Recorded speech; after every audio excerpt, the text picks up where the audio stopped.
Yeah. Oh, never mind. Good afternoon or evening to all of our merry Marvelites. Welcome to Marvel Movie Talk, right back on our comfy home of Wednesday at 2 p.m. Pacific, 5 p.m. Eastern. As always, I'm Christian Bladt, and as often, down below, the one and only Count Eric Conner. Hello, welcome. And very excited this week because we're going to be talking about Avengers Campus, a trip that I took over a month ago, but I've been saving it for when we finally got a slow week in the world of Marvel. And joining us to talk all things Disney is Mindy Marzec of it's this. I had it in my head and I don't have it in front of me. That's fine. It's thisfairytalelife.com Okay, or so Fairytale Mindy on Instagram and Twitter. Yes. Thisfairytalelife.com. That's the part I Yes. had. And then at Fairytale Life. Fairytale Mindy. Fairytale Mindy. See, I'm getting it all wrong. I know. It's confusing. We will reference it while we talk about it. But Mindy at thisfairytalelife.com has a very convenient summary of Avengers Campus. And I remember when they announced this, there was a lot of excitement for it. And, when we can kind of go through it, my immediate reaction to it is that it had all the little bells and whistles and Easter eggs and just little things. I'll show off a picture of the shawarma cart at one point, just some of the stuff that they have. And it was like, this is exactly what I wanted the Galaxy's Edge Star Wars land to feel like.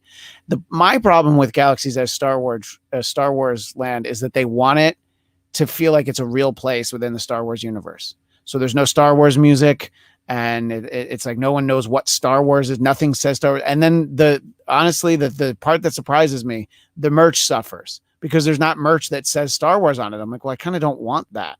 So it saved me a lot of money.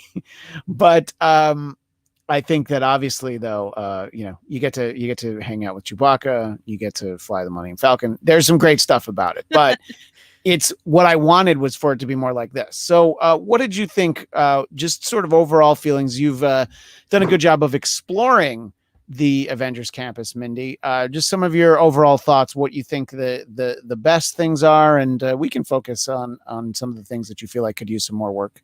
Yeah, sure. So first of all, thanks for having me on the show. This is really, Absolutely. really cool. I always love to talk Disney.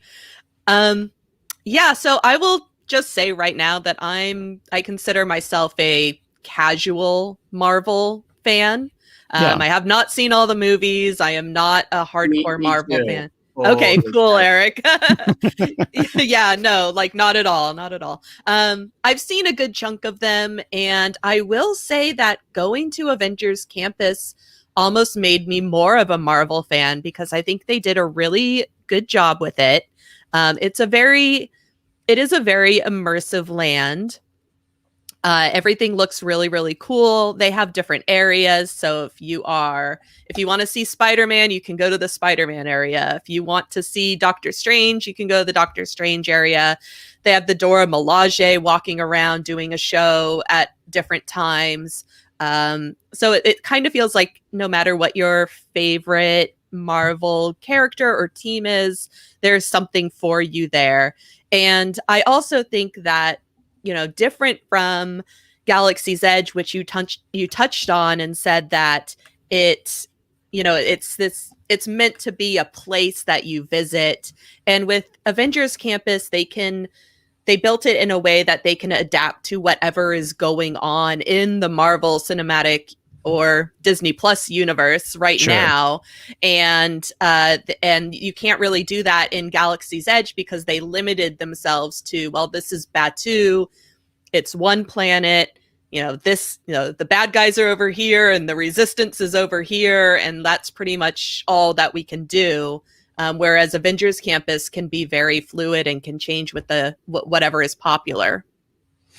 By the way, important comment from across the pond. Craig Robinson keenly noticed, are those Loki mouse ears? Love it. Yes, those are fantastic mouse ears. I dusted off my 50th anniversary Disneyland mouse ears, but found almost instantly that they don't. Yeah, and Eric Stoll hit the mouse ears of his wife.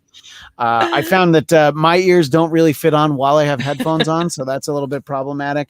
Yeah. But yeah, and I think that one of the key things you said is probably exactly what they want. They don't want you to feel like if you're not the hugest Marvel fan that you are like, oh, I kind of feel like I don't get a lot of what this is. They want you to be excited, and of course, like, oh, well, maybe I should check out some of those 24 movies. Maybe there's a couple of them that'll be for me. I like Paul Rudd. I should check out Ant-Man. Whatever it is. And it could be as simple as maybe the day you were there, Ant-Man was there, and people saw him and got to take pictures with him, and that's kind of one of the fun things. And for obviously people can see there's my wife and I posing with the Avengers Campus sign that's right there, which is one of the professional photo ops that you are able to do there, which I think is great. There's no shortage of those things. But why does Heather look so like happy and comfortable, and you look like, I don't know, like you just. I think shocking news, and you're trying to be cool about it, but you're not. Yeah, I think I didn't trust the person taking the photo to capture my natural beauty, and as you can see, it kind of didn't work. They didn't really do as good a job. But the nice thing about the professional photos, though, is there we are, and I am shocked. I love it. They just said like, yeah, and you're looking at something there, and I knew, I'm like, well, I'm going to be shocked at whatever it is, and there we are with Ant-Man and the Wasp. So are you shocked at the way that Heather is gazing at Ant-Man? Yeah, the fact that 51-year-old Paul Rudd looks a lot like 26-year-old Paul Rudd. Even Paul Rudd at that size, not fair. Man can compete. No. Yeah, no. Exactly. Yeah, a miniaturized Paul Rudd is still so much is still man-sized, more handsome's than even with the helmet on. Doesn't matter. Yeah, no. You just he's in there. What's under there. Yeah. Exactly. I don't blame you, Heather. I'm with you. Exactly. And this was a little something that we had. Felix got to pose with the Captain America shield and the new Captain America wings. And, the timing for the opening of Avengers Campus, Mindy, really coincides with, I think, right when it opened, Falcon and Winter Soldier was just finishing up, and then Loki was on. So when I was there, I saw Captain America, the Falcon Captain America was there, but there was also the sort of old school Captain America, and I have a picture of him that I'll dig up, but he sure looked like John Walker to me. So he was sort of that like kind of D-bag Captain America.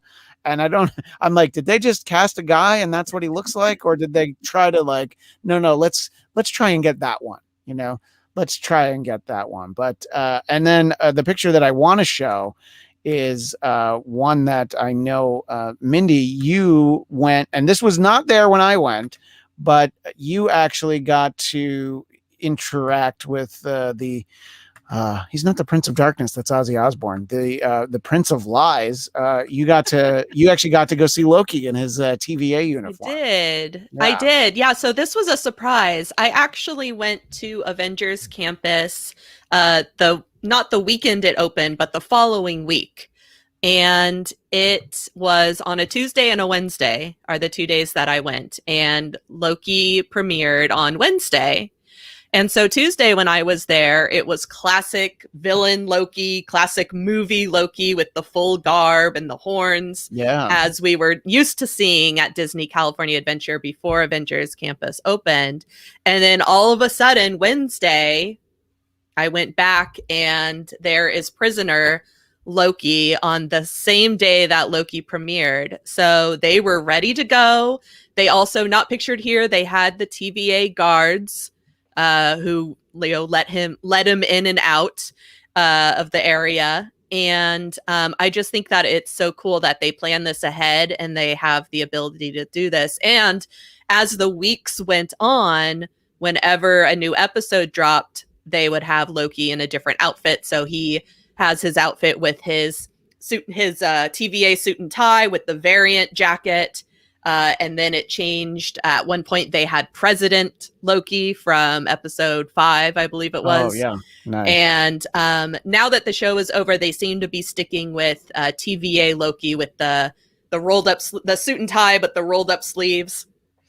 We never got new fan favorite alligator Loki. We didn't get him. Yeah, no alligator Loki, but I've definitely seen a lot of TikToks and Instagram videos of people bringing their own plush alligators to interact with Loki. It's very cute. Yeah, well, you know, that's who's the it's an alligator in the Peter Pan, the animated Peter Pan, right? So it's a crocodile. It's all right, but you know what? Close enough. Close enough. I'm being speciesist here, so that's really on me. That's, you know what? I should have known better. Why not just bring him over from that part of the park and, you know, throw? They have the costume. Yeah, right, exactly. So yeah, and I thought that it was pretty cool that you got to see that. Let's see, when I went, it was the end of June, so they were in the middle of Loki, but so I did not get to see him, but you know, very cool that you did get to see some of those. But one of the other things that I know that people can see there is something that I also want to show. You were kind enough to share this video with me, which is not that one because that's what we already saw. But it's a short video you have of, you know, we'll talk about the Spider-Man ride in a moment, but there's also this, I guess it's called the Spider-Man Stunt-tronic, which... Yes. I thought that was the band who did Pump Up the Jam, but now that I'm remembering that that's Technotronic, I guess that's very close.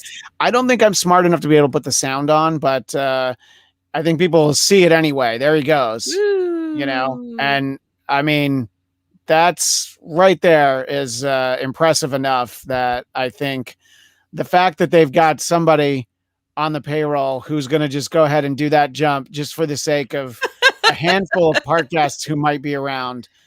Good for them. You know? Very generous. Like a warning? Yeah. Like, did they say like, Spider-Man, we need you? So, and then all yeah. So I can kind of quickly go over the whole show. But it's very short. It's like a 10-minute show, maybe less. And Spider-Man, a person, comes out and does a little stunt show on the roof of the Stark Industries building. And at some point they say, like, I'm going to try this thing I've been working on. And a voice, like a computer voice from, you know, off screen says, like, I don't know if that's a good idea. And human Spider-Man runs into the building. And then all of a sudden there's a countdown, like, all right, I'm going to try it. 3, 2, 1. And the Stunt-tronic goes and flips. And then it lands, and then all of a sudden, human Spider-Man comes back out, and everyone applauds, and it's amazing. But I feel like it's maybe I'm just too much in the Disney world, but I feel like it's very obvious that this is an audio animatronic, or not audio, but an animatronic, and they're calling it a stunt-tronic. So it's a robot. It's not real. Yeah. But can I curse on this show or yes, no? You can. Oh, yes, I can? Okay. Thank you for asking. So Eric is still not allowed to curse because he, on his first episode, he cursed so much he used up his quota for 2021. Oh, okay. But I can this being your first time, you can swear. I can have one. Very okay. Strong opinion about WandaVision episode 4, and I shouldn't have asked. Yeah. Okay. So the first time I was there watching it, there was a guy with his toddler on the shoulders standing behind me, and the Stunt-tronic went and did the flip, and when it landed, the guy behind me said, "Holy shit." And I was just like, oh, this guy thinks that's a person. Yeah, because you wouldn't say that if you knew it was a robot, right? Yeah. Like, no, and me watching the video, I thought it was a person just now. So you know, it's I'm glad that that's where the story goes about the person with the toddler on their shoulders, because whenever I have either of the kids on my shoulders, I'm always terrified of, like, you know, them deciding that this is the moment that they're gonna try to fly or something. Oh you know? yeah. No. Like They're gonna be like, I want to jump like Spider-Man too. yeah, no, like the kid was fine, but I just am assuming that the guy's reaction, he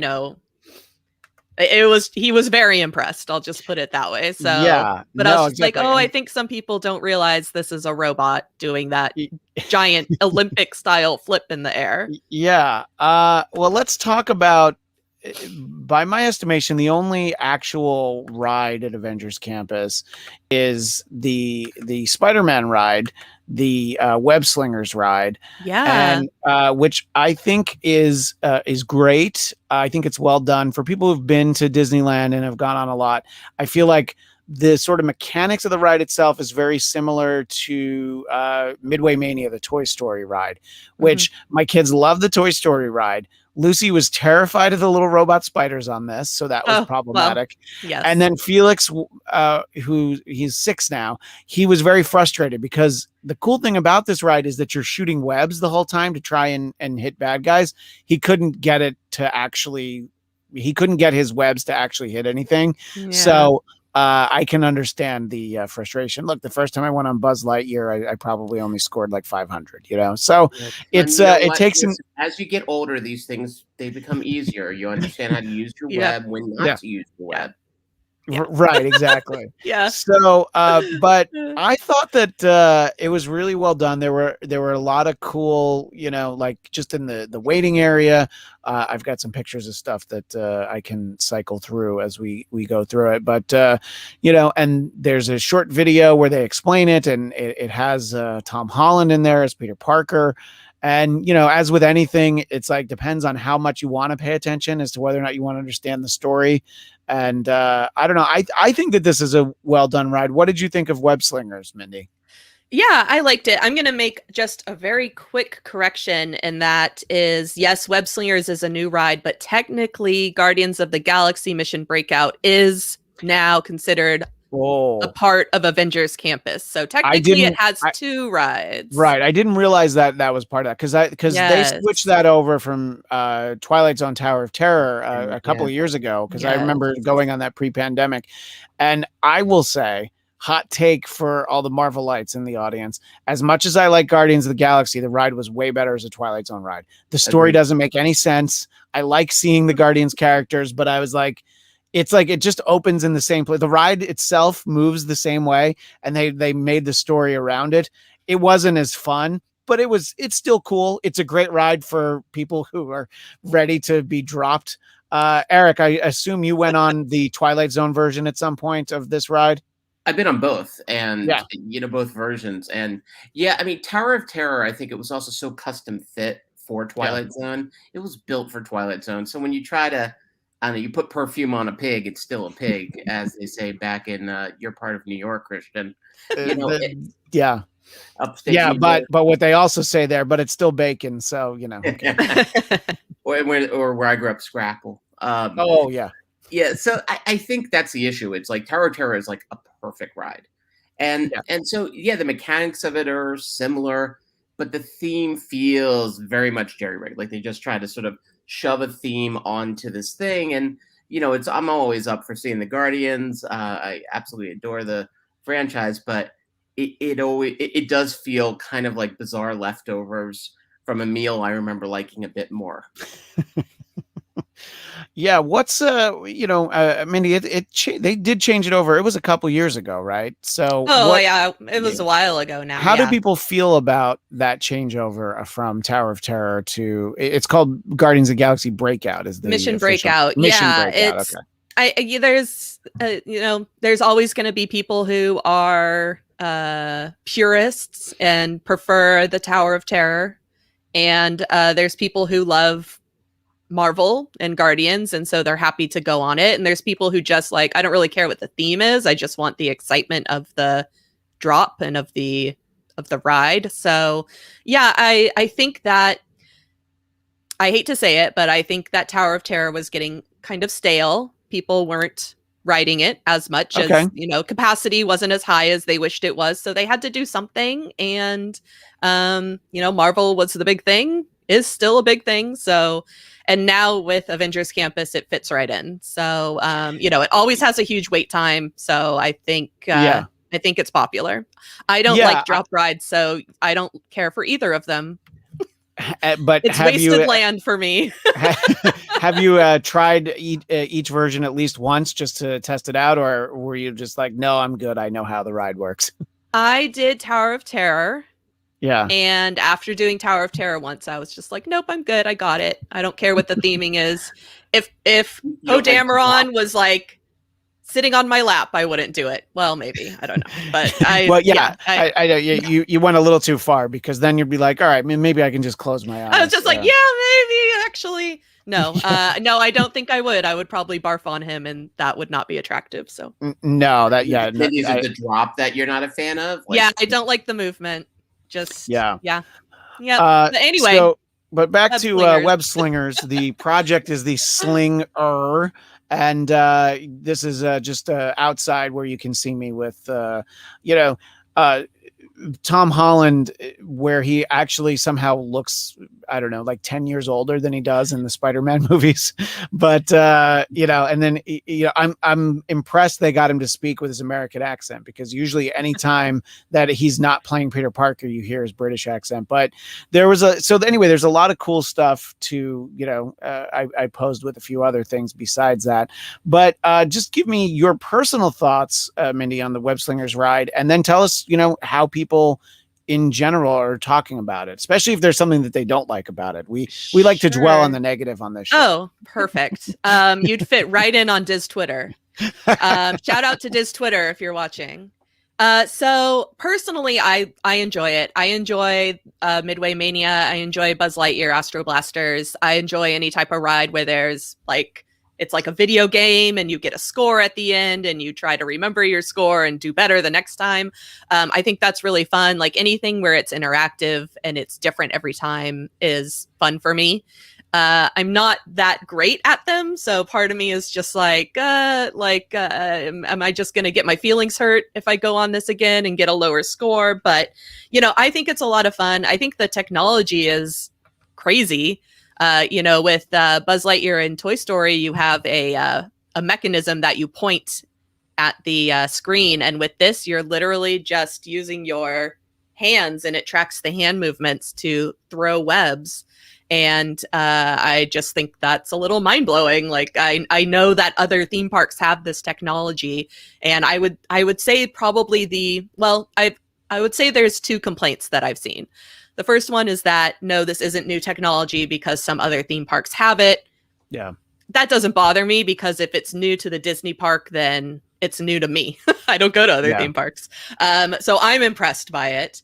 The second thing is the fact that in order to get the highest possible score, you have to purchase an add-on glove that allows you to shoot more webs at once. And it's like, I think maybe it's $30. It's somewhere between $20 and $30. And you can buy this glove that you wear, which the game senses. And it gives you, again, like, I think you shoot 3 webs at once instead of 1. And so that's how you can get the higher score. And they have I think they have 4 different versions of it. So you can get a Black Panther version. You can get a Spider-Gwen version. There's different versions of it. And the game reacts according to what glove you're wearing. So you can play it without the glove and have fun. But for the really competitive people, you have to buy these add-ons in order to get the highest score possible. So some people like that. Some people think it's a money grab. Everyone can make their own conclusion. I don't plan on buying the add-on. Like, I'm not a hardcore Spider-Man fan. But I think it's cool that it exists. And if you really, really love it, and that's what you want to spend your money on, then go ahead. But I think the ride as it is super fun. And there's something really quick I want to point out that not a lot of people notice, because the ride goes by so fast. Yeah. But if you actually pay attention to the backgrounds, you're moving kind of like through the campus. So you actually go into Pym's test kitchen, and that's in the background. And then you move into what will be like the Quinjet building, where the the third ride will be built eventually, in progress. And then you kind of go around to the Stark Industries building. Like it coincides with the land, which I think is really, really cool. Yeah, I didn't even realize that. And we'll definitely will, the next topic will be Pim's Test Kitchen. Eric, did you have a question or concern? Concern, I'm okay. But question. So to be clear, so instead of like shooting some kind of cheesy web gun, so basically you're using your hands when you're on the ride, and that's... Yep. You just go like that. That is brilliant. I don't care if a million other rides have done that. Yeah. Like, the idea, like that's kind of mind blowing to me right there, is the idea that I'm with you. I mean, but then the idea, you're right, a glove, like I got to spend an extra 30. And I assume you keep the gloves, right? It's yours. It's yours to own forever. How great would that be if it was a $30 rental? It was a rental. You had to rent. I mean, look, don't give Disney any ideas. I feel like somewhere high above us, both Walt and Stanley are so happy. They're like, "Oh, this is great. We have this great ride, and then we can get an extra $30 out of people." Well, have you guys gone on the Spider-Man ride they have at Universal in Florida? I haven't been on it in literally about 20 years, but so you were there like right when it started. Yeah, it was new. Because it's a Universal, right? I mean, it's old licensing that they have that Marvel Land. And I remember the screens were very like 1999 centric, right. So I wonder what it's like now. I went on it a couple of years ago, and honestly, it did feel a touch old fashioned. Yeah. But that being said, it really holds up. Like, I went on it with one of my kids, and I mean, we both loved it. So even though, again, it was like old school technology, just the design of the ride, the way it moves you around, was really smart, and how they interacted the video screen with like practical effects, I thought was really still on point. And I think that might be the thing that makes it work, is the fact that it didn't just lean in only to into the movie playing it, rather it used both. And I think that's actually the reason maybe it didn't age itself too quickly.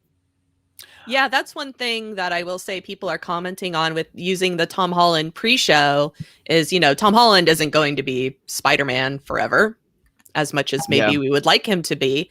Yeah. So that's definitely going to age at some point, and they're going to have to, and he's talking throughout the ride. So you hear his voiceover kind of throughout the ride. So they're going to have to change that at some point. Yeah, no, that's a good point, that there are going to have to be those kind of changes. I mean, if you think about what this land is like, as opposed to where it would have been like 5 years ago, before the Infinity War or Endgame sort of, changing things so much. But I think it's fun. So Eric, remind me how old your kids are, and if this sounds like the sort of thing that they would be excited for, or that maybe they would be annoyed. Let's put it this way. Do you feel like you're going to get roped into buying 2 of those $30 gloves? Without a doubt. If not more. I don't know how they're going to find a way to get more gloves so they can have Spider-Man. Dad, I have 2 hands. I mean, they're going to be all over this. Part of me is like, wants to tell them about it. This other part of me wants to hide it from them. Because I have a bar mitzvah to pay for, so I gotta put my ducks in a row. But to me, part of the bar mitzvah gift for my older son Alex, who's 13, now obviously he is going to be doing a few days with the family there, staying at the the Grand Californian. No, I mean that to me, it feels like that would be a suitably sized like bar mitzvah present for him. So it is in the future. I would love to get my other son vaccinated before, though, but he's 10. So they need to. Oh, because because your older son's able to be vaccinated. Yeah, he's already vaccinated. Because both of my kids are so young, I forget that people do have older kids, and it's nowhere near. So Mindy, to circle back to the web slingers for a moment, what are there things that people are saying that they don't like about it? And obviously, you're saying like Diz Twitter sounds to Eric and I, who both follow Mets Twitter for the baseball team. It's hard to imagine something being more negative than Mets Twitter, but it seems like Diz Twitter might be able to do it. Well, there's less despair, yeah. But what are some of the things that people, and it doesn't have to specifically be about the Spider-Man ride. What are the things about Avengers Campus that people are like, oh, I wish it was more like this, or just flat out don't like? What are some of the negatives that people are saying? Because I had a great time, and I wandered around. And we'll talk about Pim's Test Kitchen in a second, which I think is really fun too. But so what are people saying? Just that, and I will say that overall, I think people really love it. I think Disney did a good job, and the overall guest experience has been positive. There's always going to be people who are big theme park fans and just have something negative to say about everything. But, a lot of people are saying that it feels too small. It is a pretty small land, especially compared to Galaxy's Edge, which is something like 14 acres.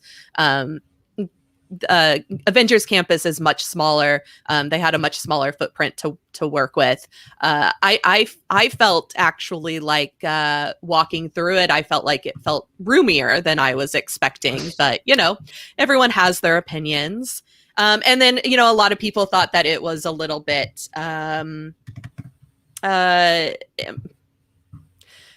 maybe it was a mistake to open the land with just one new ride. Which is the same thing they did with Galaxy's Edge. When it opened, there was just the Millennium Falcon ride. Yes, and they had those complaints then too.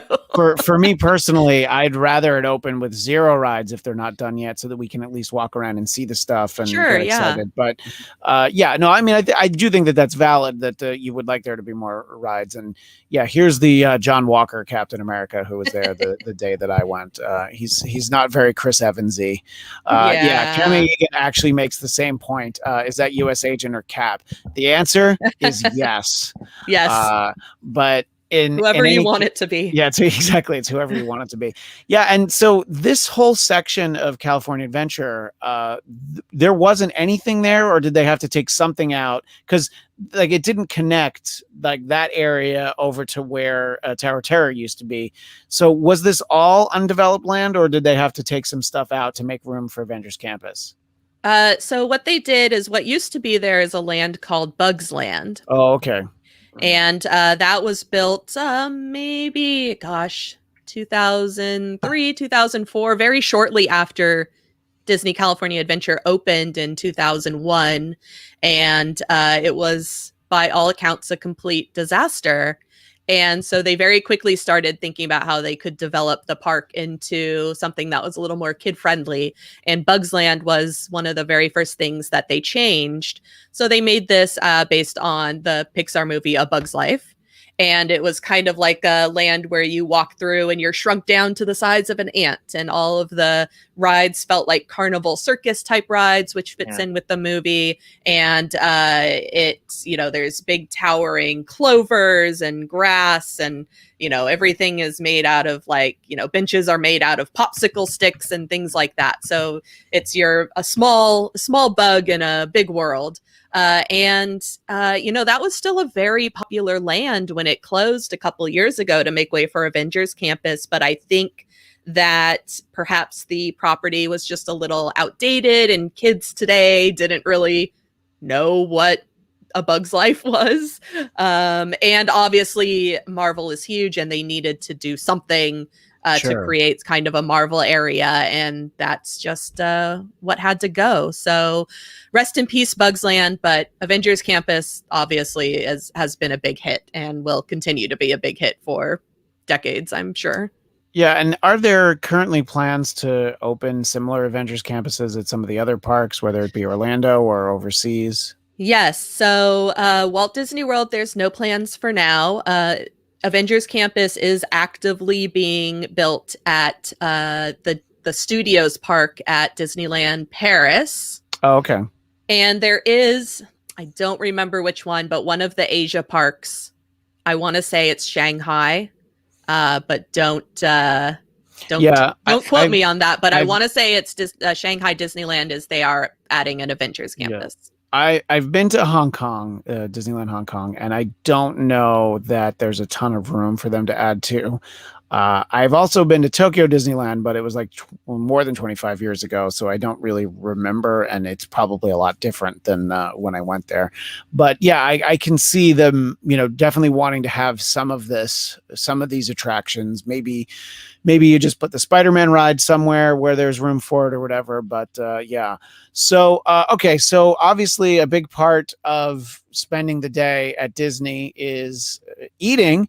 And I know that when it first opened, it was a little bit harder to get into some of these places. Fortunately, by the time I went at the end of June, you were able to get into Avengers Campus. And personally, I appreciate being able to order all of my food ahead of time and just go pick it up. Some people that my wife and I know have complained about, like, how am I going to know what I want to eat in 4 hours? But yeah, the person in question has kids. We have kids. We always know what they're going to want to eat in 4 hours. And when honestly, the menu isn't so diverse that it's like, okay, well, I'm going to eat at this place, and there's like one or 4 or 5 things. So the idea of the Pym Test Kitchen is obviously the Pym particles. Some stuff has gotten really big. And I'm so stupid. I forgot to bring the giant soda can that I bought there for like $15. So you can. It was refillable. So thanks. But I'll try to remember to show that next week. But yeah. So and then I've got some pictures of food, but also I know that when you wrote about it on your website, and for people that are joining us late, we're speaking with Mindy Marzec of This Fairy Tale Life. But so you got some stuff on there. So just give us an overall on the Pym Test Kitchen and what you thought of it.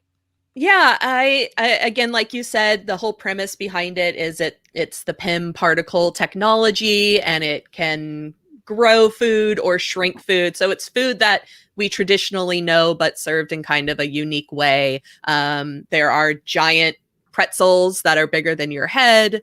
They serve up the not so little chicken sandwich, which is just basically a giant breaded chicken patty on a teeny tiny slider bun. So it looks bigger. On the screen right now was actually my personal favorite. I don't think this is anything, it doesn't have to do with the shrink or grow technology, but it's just an interesting concoction. I believe it's the P3 sandwich, if I recall. It says PB3 Superb Sandwich. PB3 Superb Sandwich. Yeah. So it's basically it's regular bread, which has this kind of like blue swirl through it, and then it's peanut butter, banana, and bacon. And perfect. All of those things. If it's good enough for Elvis, it's good enough for me. I mean, all of those things made a delicious sandwich. And it was actually, I did try, it's my job to eat everything at Disney. So I did try everything. And that was by far my favorite.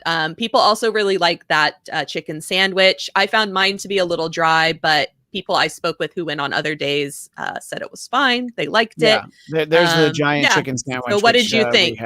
I thought it was pretty good. And I think that the kids, I'll show what they had in a second, but it was sort of like this build it yourself peanut butter and jelly kit. So they loved the tater tots. And I think that the chicken is not particularly spicy, but a lot of times if there's almost any kind of seasoning, my kids seem to think that's characterized as spicy, which, those are my genetics, unfortunately, coming to the forefront. Why you know what? Utensils. This is the question. The utensils. I think I had to grab a bunch of utensils for other people.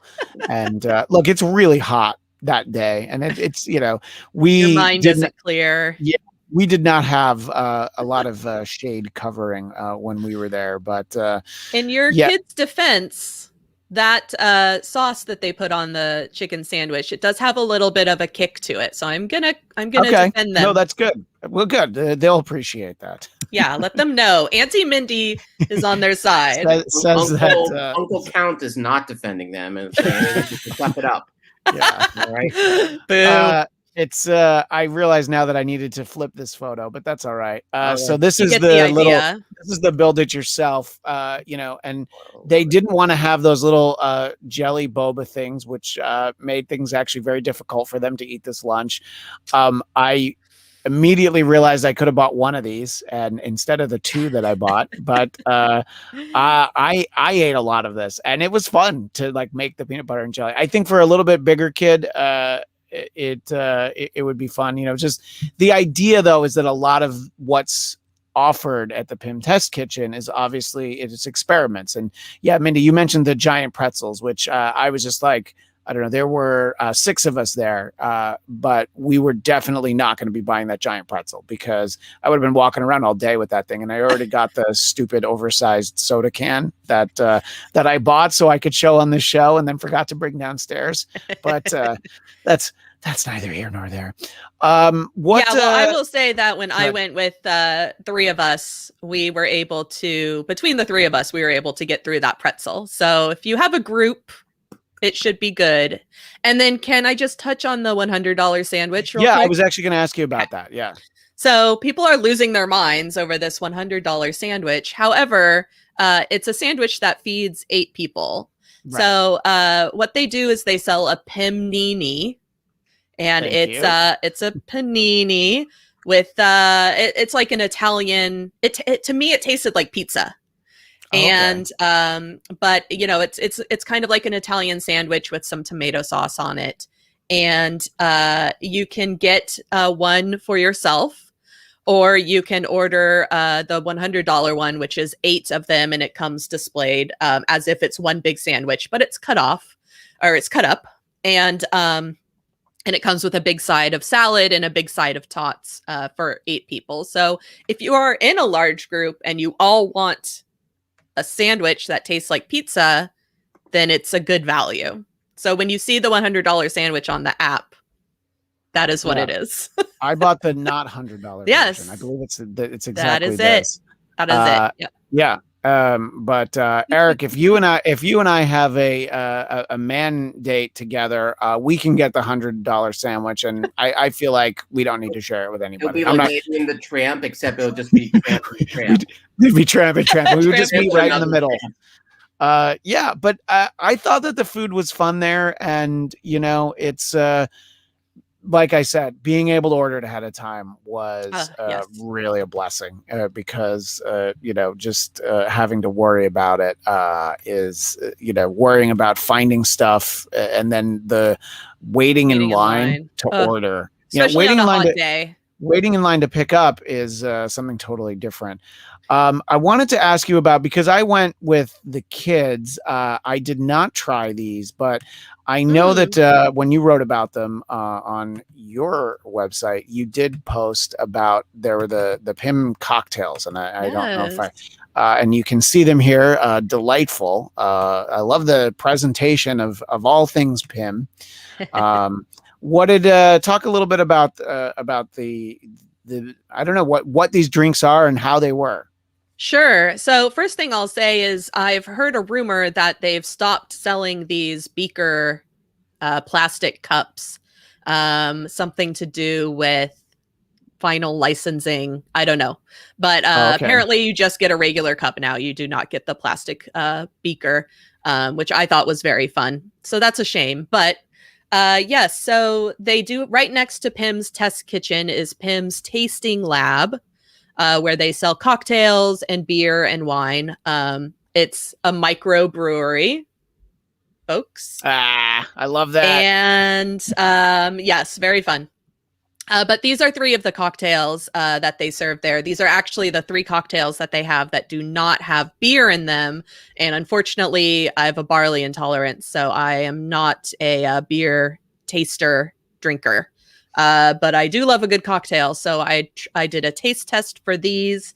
One, gosh, off the top of my head, I'm not sure I'm going to remember. One is like a tequila with, I want to say like mango, maybe a mango margarita with, does it say down there? A mango margarita with. So there's here it is. The experiment. Okay. Experiment. Is tequila, Minute Maid lime juice. Yeah. Yeah. Habanero Mango syrup. habanero syrups. Yeah. See, I didn't know if you could read it. So that's just yeah. barely. It's like an eye test. They have fun names. So I'll just say the names of the drinks. Honey Buzz, Experiment, which we just talked about, Honey Fusion, Molecular Meltdown, the Regulator, Particle Fizz, and there are draft beer. But then the snack molecules are the mini pretzels, honey roasted peanuts. Yeah. Yeah. So so that stuff is. But yeah, the drinks were tasty. I would if you're a Disney fan and you're a cocktail fan, you're probably better off going to Carthay Circle to get your cocktails. These are fun for what they are. Not the best drinks on property, but if you're in the land and you want something a little different, if you want to stay in the park and not saunter down to Trader Sam's, that's where I feel like the best cocktails would be. But I wouldn't really know. I got a Dodgers highball last night, which cost you $40. It wasn't great. It came in a shaker that the lid popped off. That's why, if you looked at it wrong, it would just That's a shame. Not a great drink. Daniel Drew would definitely be excited to eat there. And Hi, Daniel. That's a big part of it. Like if you're excited about these characters and the things, I mean, these are just some of the things I was able to take pictures of while I was waiting and then holding 2 giant trays of food. So yeah, there was a lot to take in, and it's really cool because the giant pretzels, I think they like go overhead, right? It's sort of like a conveyor belt. They have a feature with the pretzels, and you actually can watch when you're inside picking up your food. You can watch them go by hanging from the ceiling, and they actually shrink and grow and move down the conveyor belt. So it's fun to watch. There's a lot of really neat details inside the PIM test kitchen interior. So when you're going to pick up your food, make sure you take a moment and look around so you can spot everything. Yeah. And Kemi Egan, $100 for a sandwich that feeds 8 people is good. Yeah. I mean, if you're talking about theme park prices, it's actually not that bad. Yeah. $100 for, when Eric and I share it together and it's $50 each, that's, that's still like reasonable. I mean, that's pretty reasonable for a Disney meal. Let's get real. Yeah. I mean, we were, once upon a time, we were lucky enough, Mindy and myself and our spouses, and I know you went, I think, a couple times, but we got to go to Club 33 in the main park, and as great an experience as that was, it was not priced affordably, but it was great. So, and I know it's actually it's much harder to get in there now than it used to be. So I'm glad that we went when we did. Yeah, that was fun. Yeah. Good question, Kemi Egan. How much are the PIM cocktails? Do you remember them being expensive? Like you were like, I can't believe how much they are, or were they kind of what you'd expect to pay for? I want to say, you know what? If I can pull it up real quickly on the app, I will. Okay. And our co-host Jeff, who was not able to join us today, but is playing hooky from his day job, still needs to go. He's sorry he couldn't join us and get to meet Mindy. But we could have a group outing. We could all go there at some point. I think that would be fun. Daniel makes a good point. This is only year 1. I'd be happy to wait a couple years for advancements. Yeah, I can certainly understand with that. And I see that Eric has sent me some. So do you want to share those with the rest of the class? Some ideas that you had, Eric, that you put in the private chat? I'm really hard into PIM food. So PIM rogies, pimentos, and pastrami. Now, pastrami, I'm shocked is not there. I agree. But also pimento, it's already in the word. It's the word, yeah. Should I Uber to Avengers Campus? That's a long Uber ride. Depends on where you are. Yeah, but you could just get some. You could just get some Sam Wilson wings and fly down there. Why don't you try that? Work just in case they're going to have drinks there. Yeah, that's true. That's a great point. Speaking of drinks, the cocktails are anywhere between $14 and $17. So kind of a typical Disney cocktail. And they're small. Yeah, they are small. Yeah.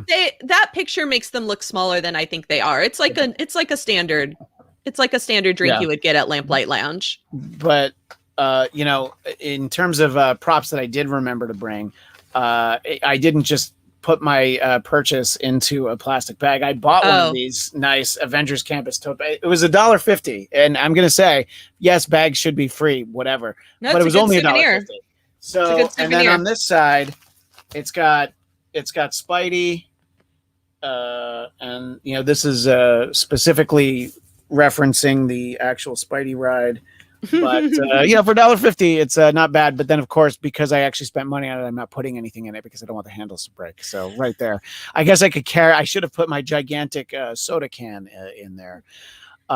So what are? I did mention earlier I was going to show off the shawarma cart, which I thought was a nice touch that they had it. I think it's good planning that they didn't devote an entire structure to being a shawarma restaurant. Just feeling that maybe that, that's not the crowd pleaser that it ought to be. But I did take the time, and the fact that they have the shawarma logo with the Avengers A in it. And I did buy a T-shirt there, but I did not get there's a shawarma one too.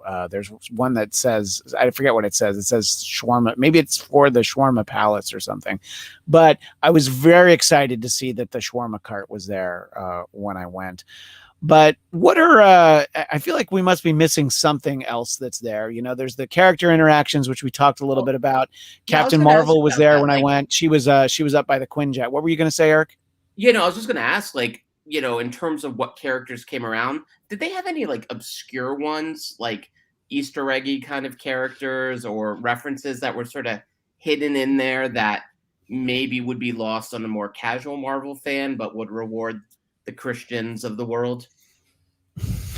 I mean, personally, I don't think so. I think possibly the only thing that would fall into that category are Falcon, Captain America. I'm sure there's a lot of people who are very confused at new Captain America walking around who haven't watched the Disney Plus show.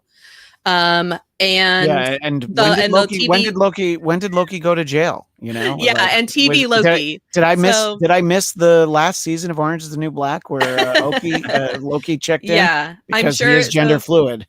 If you're not watching the Disney Plus shows, you're going to be a little bit confused as to what that's all about. But for us, who have seen the movies and such, I would say no. I think it's pretty much your, standard characters. Christian mentioned a couple, so forgive me if I repeat, but Black Widow's definitely around and in her new outfit and her new movie outfit. And the white with the long hair. I did hear the performer who played Black Widow is also suing Disney.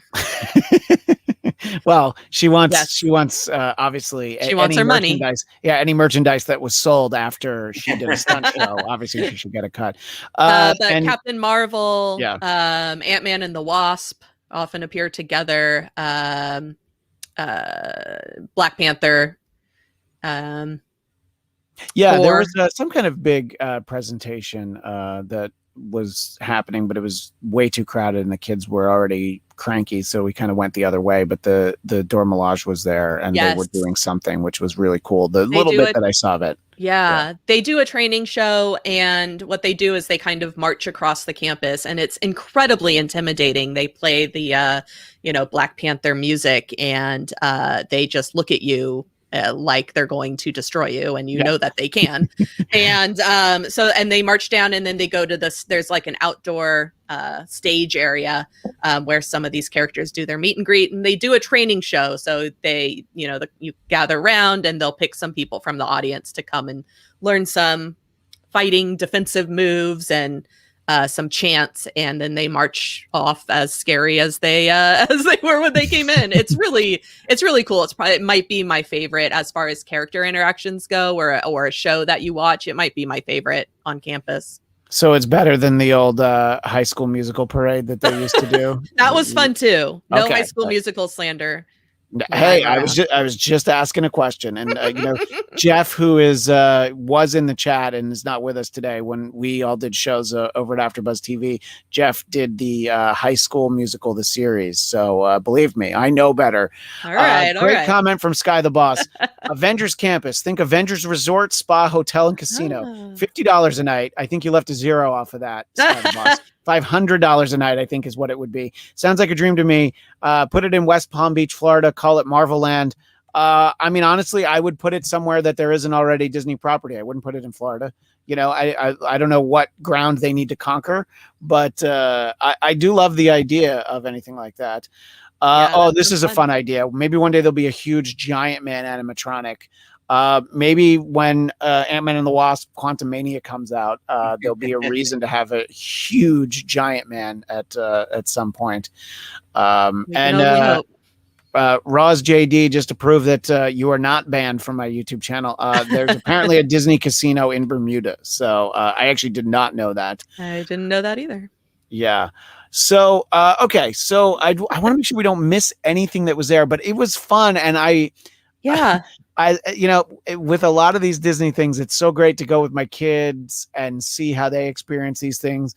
But boy, when they fall asleep and take a nap, then I can actually maybe enjoy some of the minutia. Like the pictures of my wife and I that I showed you were while the kids were sleeping. We were able to actually get those pictures.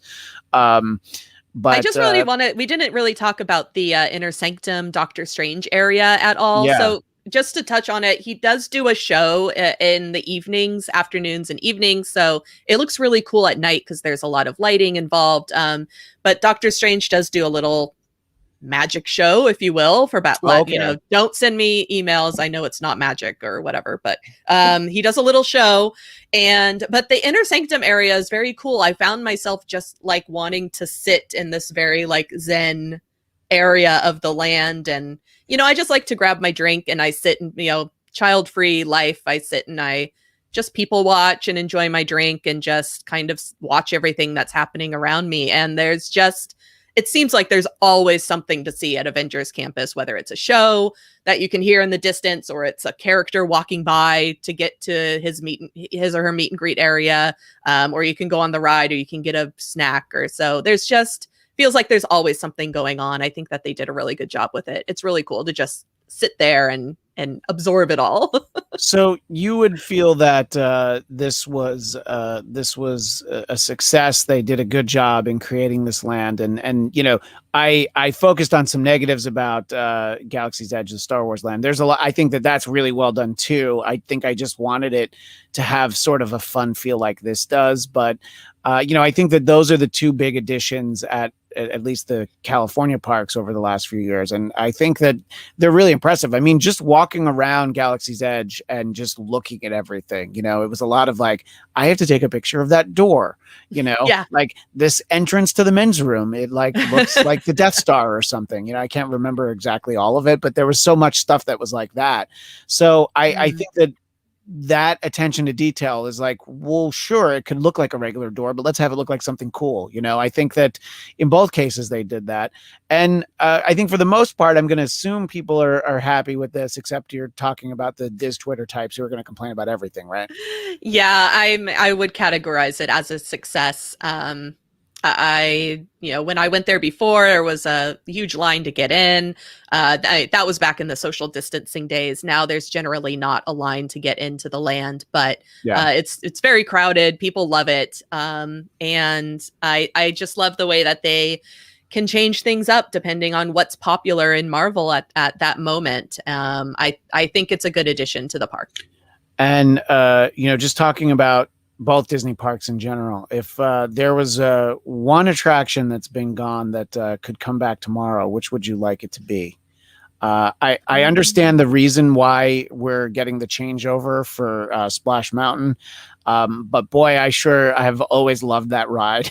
So I do want to go on. I want to make sure I go on it one more time, you know, and just to have those vultures looking at me, you know, right before I drop right there.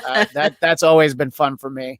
But is there, you know, like my wife grew up in Orange County, so she has really fond memories for the electrical parade. But I think that they brought it back at some point in recent years. So, you know, there's not a lot of those sort of things. But do you feel like there's anything that you wish was still around, or you feel that a lot of the change has been for the best? No, sure. You know, I grew up in the 80s and 90s going to Disneyland, and I absolutely miss the People Mover in Tomorrowland. You know, an old school crowd favorite, the People Mover, replaced by the Rocket Rods, which I also really enjoyed for the 6 months that they were operational before they went away. But I enjoyed both of those. I would love to see something like that come back to Tomorrowland. The land desperately needs an upgrade, a retheming. And they've got Star Tours stuck over there, not near Star Wars. Yeah, it's a little. That's a whole other hour-long conversation. What I'll say about Star Tours is that while I miss Captain Rex, I was glad that they updated the ride and made it into some variables, and it can be a different experience. And that was a great update. I thought that was one that was so on point. Yeah, really, that needed to happen. And you can still go see Captain Rex over at Oga's. But you can't see Captain EO. That's the one. But they brought Captain EO back like at some point in the last 10, 15 years, right? Yeah, you're right. It was after Michael died. Yeah, because my wife worked at Disney for over 10 years, so we used to be Silver Pass folk. Oh, nice. Hello. Hello. I never felt taller. I never felt more powerful. I would show that to people when they quiver and quake at my view. But they brought Captain EO back briefly. I tell you, that thing aged the second it was made, and that was part of the charm of it. Watching Michael Jackson try to be like a tough, Han Solo type character. Best casting ever. And then Angelica Houston shows up, and you realize Francis Ford Coppola has directed this. Disney ever did. Yeah, but Mindy, it's very fortuitous timing that this was the week that we had you on, because before we go, I do want to talk about, there is big news for Disneyland, and I don't think it's relevant to the other parks. It's specifically Disneyland, but they earlier this year they announced that they were I don't know how they put it. Did they say they were retiring the annual pass program? We're sunsetting the annual passport program. Yes. Yeah. So now, literally just yesterday, they announced something called Magic Key. And I wanted you to just sort of explain what that is and how it differs from the annual pass program that people were familiar with, and what your thoughts are. And I'm sure everybody on Diz Twitter is pretty excited about it. Well, you'd think. No, the reaction's been positive, but just to maybe recap for anyone who doesn't know Disneyland as well as we do. So Disneyland closed due to the pandemic in March 2020. And anyone who had annual passes, they kind of said, well, we'll add time to your pass once we reopened. Well, Disneyland didn't reopen for all of 2020. And in January 2021, they decided that they were going to sunset, AKA cancel, their annual pass program, and they're going to refund anybody who had time left on their annual passes. So basically all of us Disney fans who had annual passes, we were left without an annual pass and not quite sure what would happen in the future. So Disneyland reopened in April. I had to buy day tickets. It was atrocious. No, but there was, your only option was to buy a single day ticket or a multi-day ticket, but no passes. So finally yesterday they said we are revamping the passport program. We are going to call it the Magic Key program, because being a Magic Key pass holder gives you the opportunity to unlock the magic. You're not really guaranteed anything, but you could possibly go to Disneyland if you can make a reservation for the day that you want to go. So the big change is that you pay up front for your annual pass, which are these on the screen. You can see the different levels. And they have different blockout days. The Dream Key at the top is the most expensive. There's no blockout days for that, but you do have to make an advance reservation for the days that you want to go.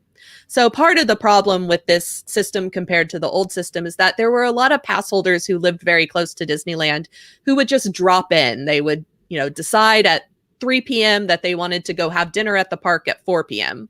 And an annual pass would allow you to do that. You can't do that with the Magic Key program. You have to plan a little bit in advance. So that's the main difference. And that's the thing that, a lot of diehard Disneyland fans and locals are annoyed with. However, in my opinion, this is better than nothing. I don't live very close to Disneyland. It's about an hour drive for me. So I don't mind planning ahead. But that's the gist of it. I hopefully I covered everything important. Yeah, no, and you know, you can kind of see that the most expensive one, yes, it's $1,400, but that means you can go on Christmas Day, you can go on New Year's Eve, you can go any day in the summer, and then you know each of the subsequent levels, it's the old system. You know, we had differing levels of passes, my wife and I, over the years, but so yeah, it's and are people glad that there's something, or is it just one of those like, but it's not the old way, so it's I mean, it's not the old way, but I think we all expected that. You know, you have to make a reservation right now to get into the park. So what you do right now is you buy your day ticket and then you make a reservation to go on the day that you want to go. And if it's full, you know, you're out of luck. You can keep checking it to see if people cancel their reservations and something opens up. But for the most part, it's out of luck. You know, like you mentioned wanting to go on Christmas. That's obviously going to be a day where you have to pay attention to when that reservation date opens a few months earlier so that you can try to make your reservation right away. And if you don't, if it books up, then you know, you can't just decide the day before that you want to go. But I think for the most part, you know, ignoring holidays and perhaps Saturdays, if you want to go, you can probably go, you know, whenever you want, blackout days excluded. So I think it's right. I mean, I'm just happy to have something back. If I have to, if for now I have to plan a few weeks in advance or a couple of months in advance, that's better than what it's like now. So I'm happy. Yeah. I mean, and it usually takes like 3 days to drive down to Anaheim from Burbank anyway. So, you know, you're not going to usually be able to go the same day anyway. Good question from Daniel Drew. Yeah. Do we know, will the Magic Key system also be in Disney World eventually? Yeah, we don't know that for sure, but we're kind of thinking that that's what is going to happen. So for Walt Disney World right now, the park's still open. The annual passes are still available, but pass holders do have to make an advance reservation in order to visit the park of their choice. And so that's how it's going to be with Disneyland with this Magic Key program. Right now, sales of new annual passes are on hold at Walt Disney World. And it's a lot of people are speculating it's because they're going to change the program and it'll be similar to this Magic Key program. However, Disneyland has said that Walt Disney World has said they will announce that later this month is what they said. So before August 31st, we should have that answer. And, you know, I guess in some ways we're sort of ending the conversation on a bit of a downer, but I think anybody who thinks about going to these parks, obviously there's a lot to be mindful of when you see what's in the world. Daniel Drew is sort of talking about specifically some of the questions and concerns about Disney World. And obviously it's a different state than California. Well, in a lot of ways, but it has different state laws. But Disney being a private company, you know, I know that I think even in Disney World, they're having what they call them cast members, but, you know, people who work there have already had to wear masks. Mm-hmm. So what is the general feeling here? Because I know you know more about what's going on here in California. Do people feel like, oh, okay, because here's what I'll say is I went 2 times. I went in the middle of the middle of May. And capacity was about 30%. It was a cloudy day. It wasn't hot. It was probably the best day I ever had at Disneyland because there were not that many people there and it wasn't hot. But, you know, you had to wear masks everywhere. You weren't even supposed to take them off to take your pictures. When I went at the end of June, it was okay to take them off for your pictures. You didn't have to wear them if you didn't want to in the outside parts. But because I have 2 small unvaccinated children, I want them to wear masks. So my wife and I didn't think it would be easy to enforce if we didn't wear them. So we wore them except for the pictures that I showed earlier. So I felt very safe. I felt like everything's clean. I realized this when I went to the San Diego Zoo at the beginning of the year. They had added hand sanitizers everywhere. And I just realized, you know, everywhere should have had these before. Like long before there was a pandemic. It's like, yeah, just like, especially at the zoo or a theme park or Dodger Stadium, you know, just like, yeah, I would like to have my hand be cleaner right now. So I personally have felt safe, but I don't know how generally are there a lot of people that are still like, oh, I would love to go to Disneyland, but I'm just not ready for it. What are you hearing about that conversation? And what do you think I know it's hard to look in the crystal ball, but what do you think the next few months have in store for what the policies might be there? Sure. Well, I mean, I wish I could predict what it's going to be like and what's going to happen with all these different variants. And I wanted to make a Loki joke, but this is serious, so I won't.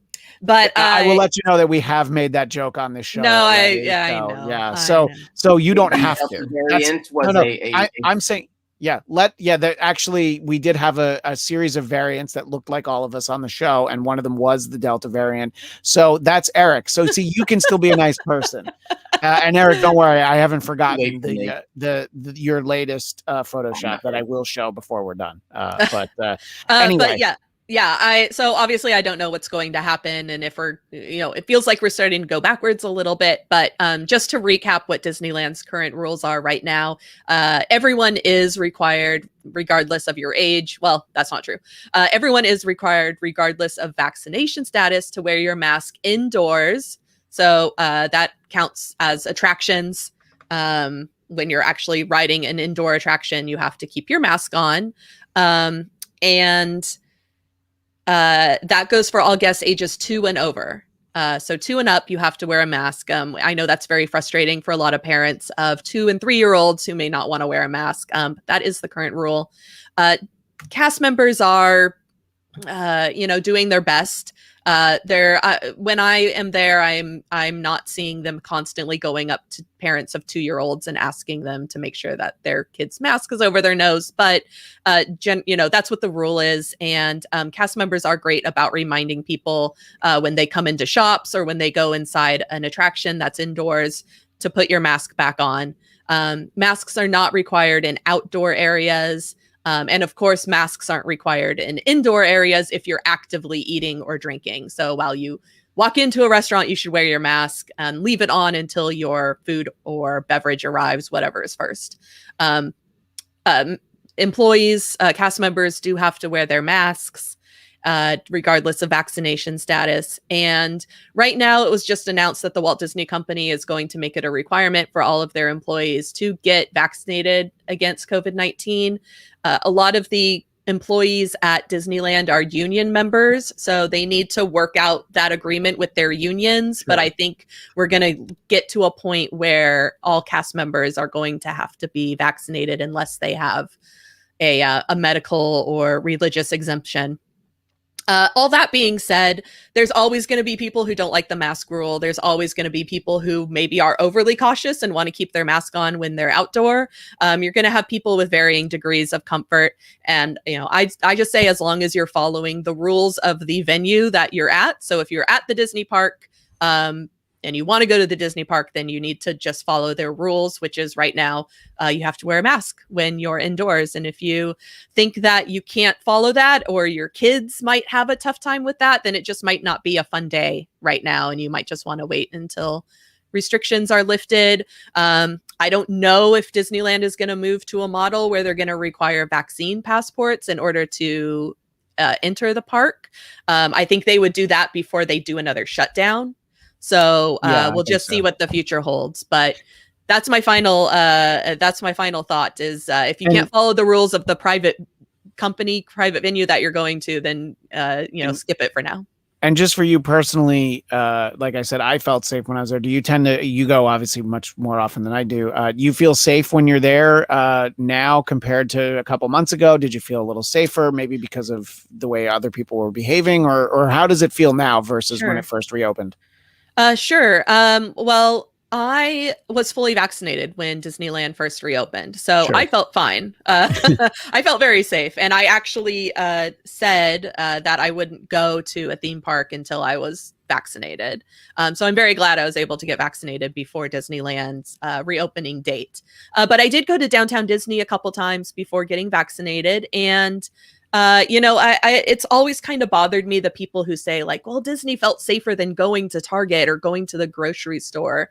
And I'm just like, well, it might feel safer to you, but it's doesn't necessarily mean it's safer, because you can only be in control of yourself, and you are going to walk by people who have their mask down.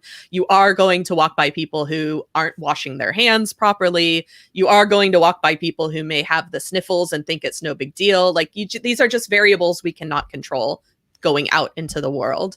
So I know that I can control my actions, but I can't control other people's actions. And that's why I personally didn't want to go to a place like a theme park or a crowded venue before I was vaccinated. So again, everyone's going to have their comfort level. But I think that Disney does a good job. They're definitely, they're following CDC guidance. They have their own medical team that they refer to. They did bring back the mask requirement for people, even if you're vaccinated. And if they have to, they'll add it for outdoor too. I think they'll try to make it as safe as possible for people. But as it says on their website, when you buy a ticket, that there's a disclaimer that COVID-19 is a risk, and if you want to go on property, you're going to take that risk. So. Yeah, and there's questions about what could happen here in Southern California. I mean, just not to spend too much time on this and the headlines, but in New York City, they're now requiring you to be vaccinated if you go into a restaurant. I believe you can also show a negative test.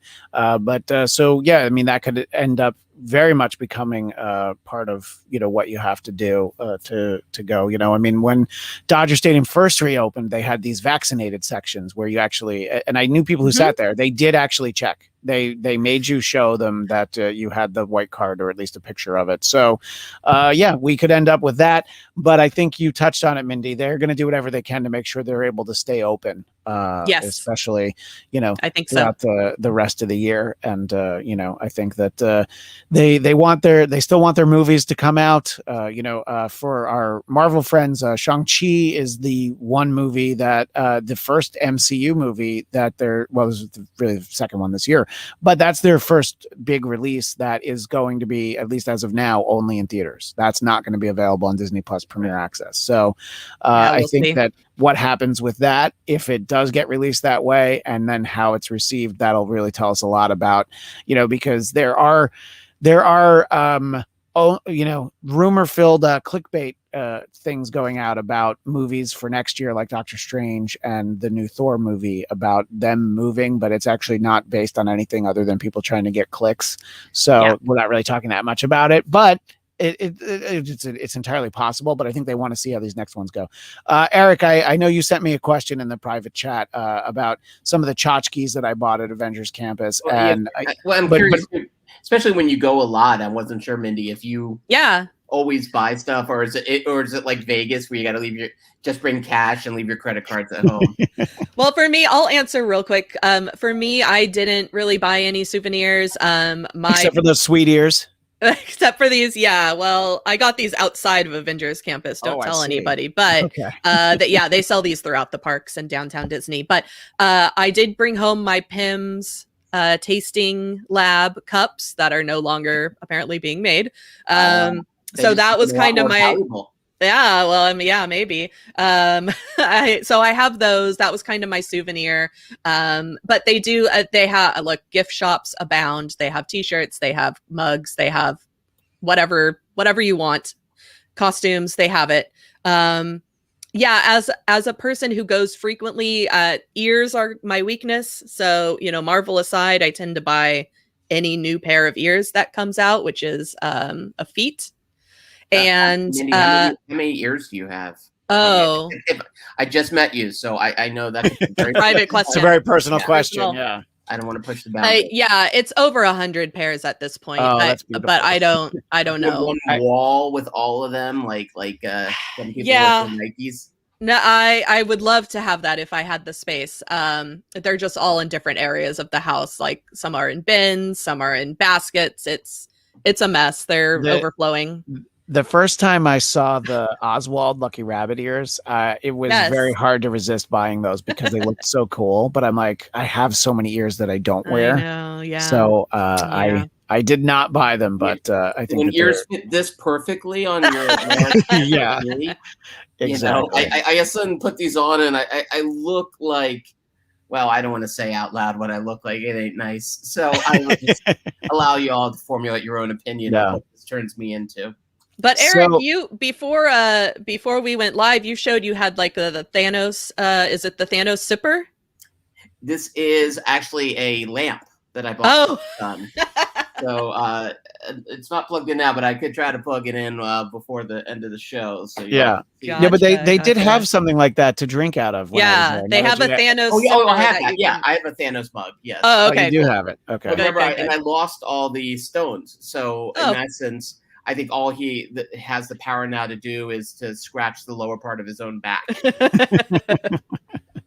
So, Eric, you hear all of this, and obviously there's a lot for our audience to be excited about as it relates to Avengers Campus, assuming that they're comfortable going to Disneyland. Is your Disneyland trip imminent, or are you waiting for your younger child to be able to be vaccinated? Or probably that, to be honest. Yeah. I mean, I don't know. I feel like we spent a year and a half trying to avoid this stuff, and with the Delta variant, I know people who've been. I'm sure we all do. People who got vaccinated who still got the variant. Yeah. The idea of putting like my 10-year-old. I mean, mind you, I have taken him out and about. We have gone to baseball games, and I make sure he's masked, and I'm really kind of keep my eyes on him with that mask. But the idea of Disney feels maybe a little bit more like obtrusive, and trust me, no one wants to go more in this household than me. And my so wait, when your younger son wanted to go to Lollapalooza this past weekend, you didn't let him he was go? Okay with missing that. Okay. Once Shane's addiction pulled out, he was done. But I understood he was a big Limp Bizkit fan. Yeah, he gets down with the sickness often. But in the end of it all, we'll wait. And we'll wait till it's a little cooler. We'll wait till it's less crowded, and most importantly, wait until he, is able to get vaccinated. So, it's just like, why? I don't know. Why risk it at this point? If you can wait, why mess with it? Well, the latest I heard is October, so hoping that's true for the next wave of vaccines. Yeah.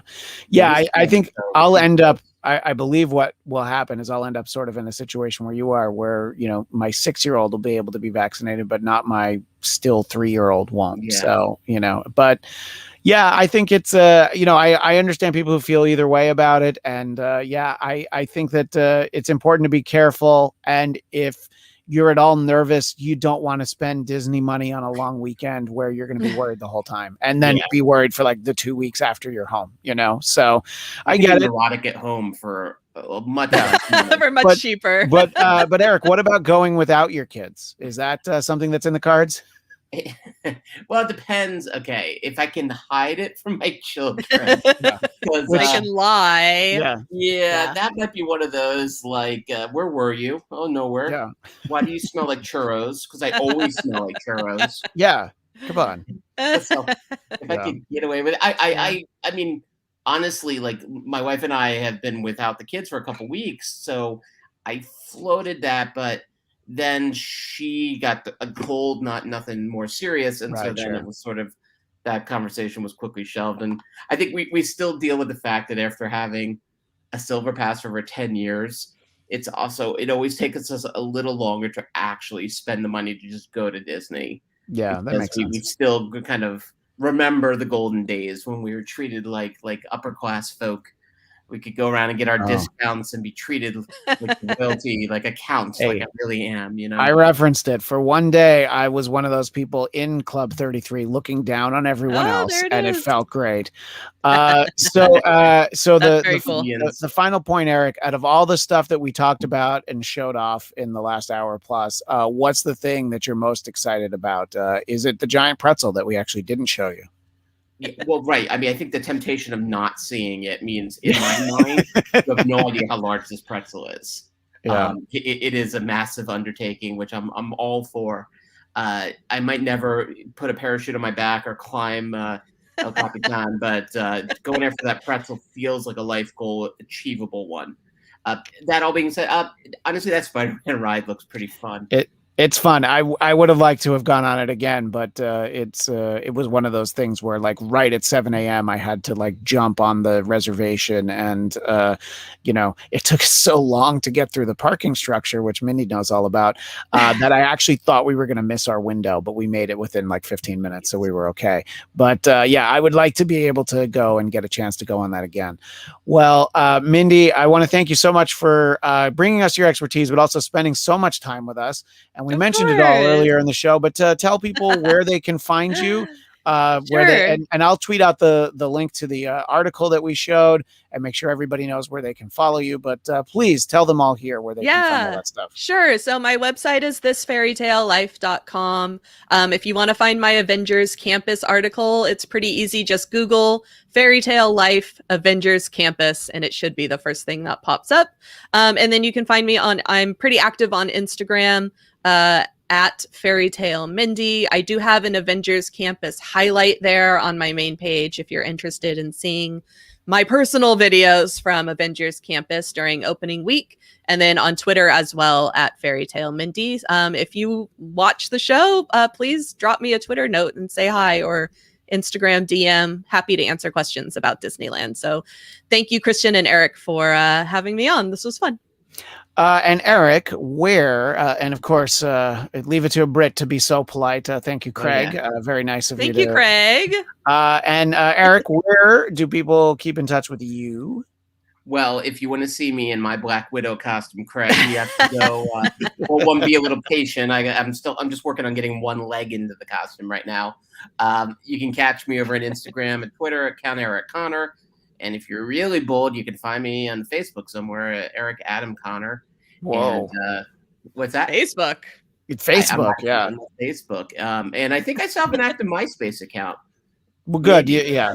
And I'll make the same joke I make every other week. And where's your Friendster? How do we find you on there? Yeah. That is at Michael X Shirley at MySpace. That's my other. And it's not in the Disney empire, but please tell people where they can find your movie. Other Voices, a documentary I produced, is hanging out on Amazon Prime, waiting to be rented or owned by you if you just have a handful of bucks. Important piece dealing with the Middle East, something very different what we talked about here, but pretty important storytelling. Very proud of the director Osei, who put that together over the course of like 10 years. So if you get a chance to watch it, it'd be appreciated. And always, you can follow me on Twitter and Instagram at ChristianDMZ. And please subscribe to the Blackcast YouTube channel, because sometimes we do special episodes of this show. I know the last few weeks we were on at some different times, so you'll always know when we're coming up if you subscribe to the Blackcast, BLADTCAST, on YouTube. Now, next week, we will be back at our regular day and time, Wednesday, 2 p.m. Pacific, 5 p.m. Eastern. We will be recapping the first episode of What If. I'll have seen the first 3. Thank you. But we'll talk about the first one. I know how much you and Michael hate when I do that, so that's why I always do it. But not only will Eric and I be there, but Kaitlin will be back, Jeff will be back, and yes, the prodigal son returns. Michael X Shirley will also be with us. So we will have a roundtable of fivesome. So please join us next Wednesday as we talk about the first episode of What If. And we will continue to do that every week for the next 10 episodes. Thanks again, Mindy. Thank you, Eric. And thanks to everybody in the live chat. As the great Stan Lee would say, Excelsior.